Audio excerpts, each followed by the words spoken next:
Dick does not try to break you up on the air. And that's the reason it's so funny, is that you're dealing just with this wacky sense of humor. So we're sitting at the set, and we open the show, and they go to video. And my first story is about a jogger who was struck by a car and was sent hurling through the air. Well, at precisely that moment, Fred McLeod, who was our sports guy way back then in the early 80s, he steps off the riser because he's leaving now to go back into the newsroom. His Cuban heels hit the newly waxed floor, and he is literally suspended in air in front of my camera. Now, at home you can't see because we're in video, and he comes crashing to the floor while I'm reading this very serious story. And Goddard rushes over, and he goes, "Safe!"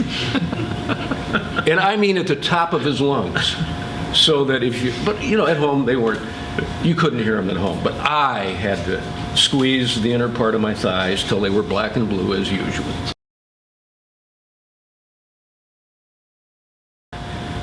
We're going to dinner one night. Now, you need to know that Dick has extremely small feet.